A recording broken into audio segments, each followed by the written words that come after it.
প্রায় 25 জন বন্ধু আছে, খুব ভালো ভালো কাজ করতেছে, আমরা জানিও না চিনিও না। আসলে আমার দুইটা কথা বলার খুব আগ্রহ, আমি কখনো বলার সুযোগ পাই নাই। আমি যে এই কাজগুলা করি এবং করে যাচ্ছি, ভবিষ্যতে করব, আমি প্রত্যেক সূত্রে কিছু সম্পত্তি পেয়েছি, এখান থেকে খুব ভালো ইনকাম পাই। এটা কিন্তু আমার বাবার সম্পত্তি এবং আমার বাবা যে আমাকে স্নেহ ধরনের মানুষ করেছেন, আমি যে ইনকাম করি এখান থেকেও কিন্তু আমার বাবার কিছু হক আছে। আসলে আমি সেই হকটা পূরণ করার চেষ্টা করি, আর এর বেশি কিছু না। কিন্তু আমার এবং আমার স্ত্রীর একটা বড় আগ্রহ আছে। আমি আমার এলাকার বাসী, আমার সাংবাদিক ভাইদের মাধ্যমে আমি অনুরোধ জানাচ্ছি, আমাদের এই এলাকায় ভালো একটা গুরুস্থান নাই। আপনি দেখেন, আমার স্ত্রীর বাড়ি লালমনিরহাট, ওই এলাকায় কিন্তু মানুষের বাড়ি বাড়িতে কোনো কবরস্থান নাই। আপনি যেখানেই একটা গ্রাম মিলে একটা কবরস্থান আছে, একটা ইউনিয়নের কবরস্থান আছে, জেলায় কবরস্থান আছে, কিন্তু আমাদের এই দক্ষিণ বাজারের এই এলাকায় আপনারা দেখেন, যে মারা যাচ্ছে তার বাড়ির পাশে কবর দিয়ে রাখতেছে।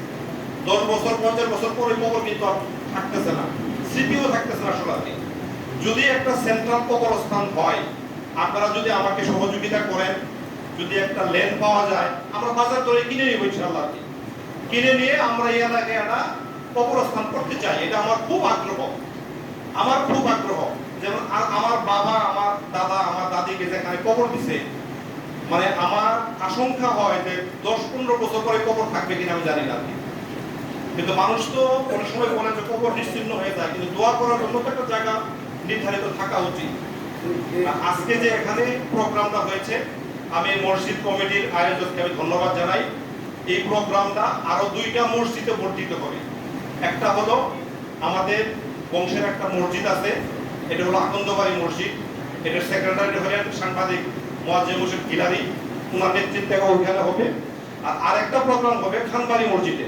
খানবাড়ি মসজিদের সেক্রেটারি সাহেব এখানে আছেন, যারা হযরত আকন্দ সাহেব, ওনার সাথে পরামর্শ করছি। এই 2টা মসজিদে এই প্রোগ্রামটা আমরা শুরু করব পদক্ষেপে। এখন হিলারি এবং আমাদের হযরত সাহেব দুজন মিলে পরামর্শ করবেন যে কোন মসজিদ আগে করবে, কোন মসজিদে পরে করবে। আমরা একসাথে 2 মসজিদে করতে চাই না আসলে, কারণ যাতে এইখানে কাজ করতে গিয়ে কিছু ভুলভ্রান্তি হয়েছে আমরা শিখছি। আপনারা এখানে দিয়েছিলেন, সুমন ছিলেন, তার কাছ থেকে আপনারা পরামর্শটা আপনারা নেবেন কিভাবে করলে ভালো হয়। আমি আপনাদের জন্য যতটুকু করতে পেরেছি, এটা আপনাদের দোয়া সামর্থ্যে আসলে মহানারা তৌফিক দিচ্ছেন, আমি বলে যাচ্ছি আর কি।